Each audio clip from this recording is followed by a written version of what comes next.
Pagkalipas ng 13 taon, bumalik si Crisostomo Ibarra. Pero hindi na siya ang dating masayahing binata. Siya na ngayon si Simeon, ang tao ng paghihiganti. Kung ayaw makinig sa salita, gigisingin sa apoy.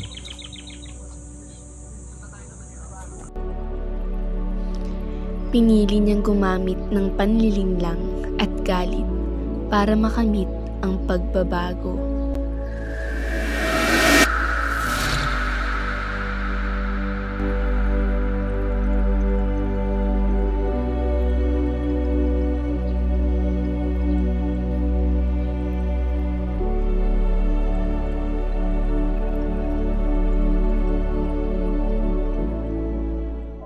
Magpakatatag ka, Basilio, para sa bayan, para sa mga naulila tulad ko. Ano ba ang kasalanan ko? Ang mahalin ang bayan. Hinuli si Basilio, isang estudyante ng medisina, dahil sa pagkakaugnay niya sa mga makabayan. Makabayan, tignan natin kung makaligtas ka sa kamatayan.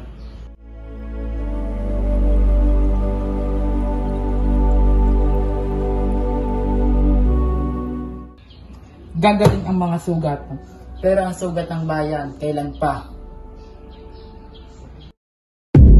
Pagpupulong ng mga estudyante.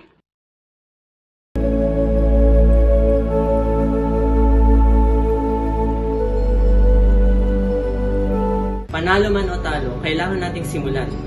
Karapatan natin ang edukasyon. Hindi tayo umundal kung puro takot. Lumaban tayo. Hindi sapat ang salita, kailangan ng gawa, pero ayaw ko ng madugong paraan. Simeon, tinutulungan tayo. May pera siya, may alam. Bakit? Ano ang gusto niyang kapalit?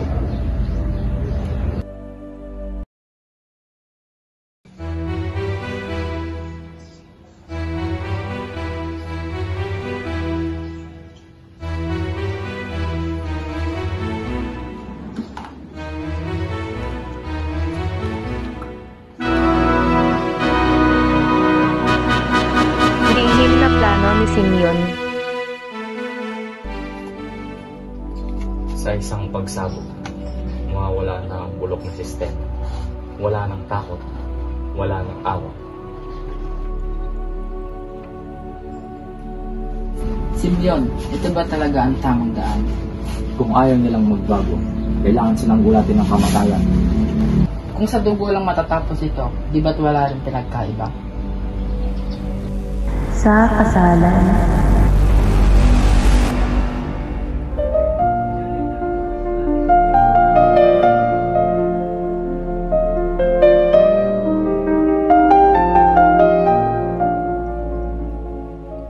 Ang kasal ay parang simbahan ng gobyerno.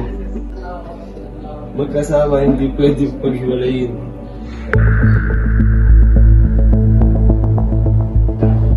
Ito na ang huling gabi ng kasinungalingan.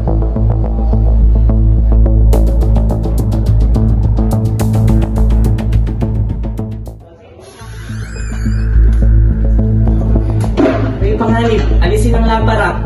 Isigani, hindi ka inimbita. Umalis ka rito. Mas mahalaga ang buhay ko sa sasama ng loob. Hindi ito kasal. Ito isang patibong. Sugatang Simon.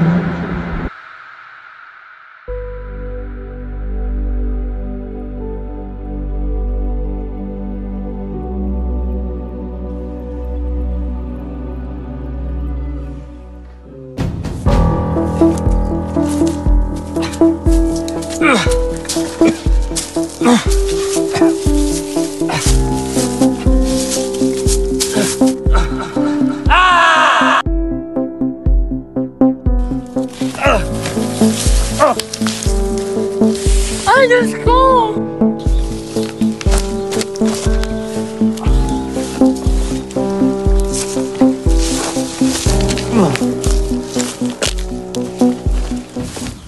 Matapos ang kabiguan, nagtago si Simeon, sugatan at pagod.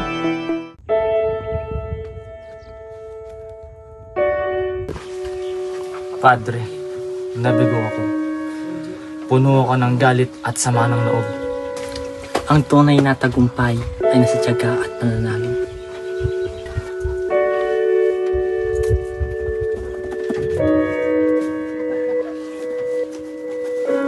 Isang kahiliman ng Padre. Itapon mo ang kahon na ito. Sa dalampasigan.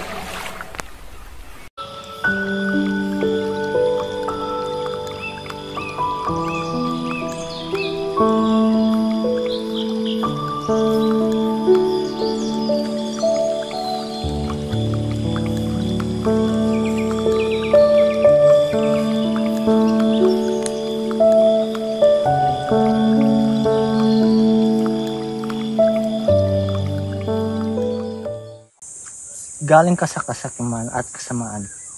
Lumubog ka na at wag ka nang babalik.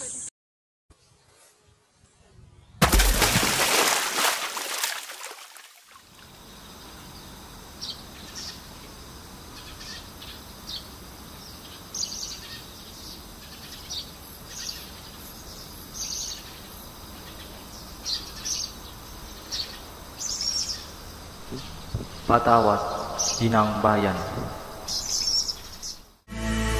Katapusan.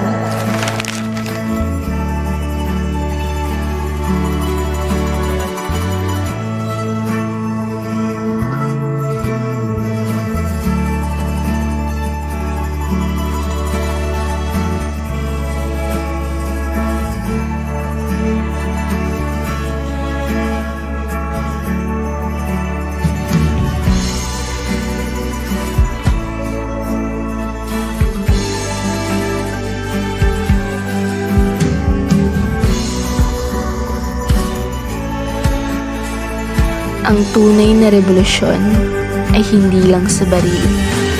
Nasa puso ng bawat handang lumaban para sa bayan.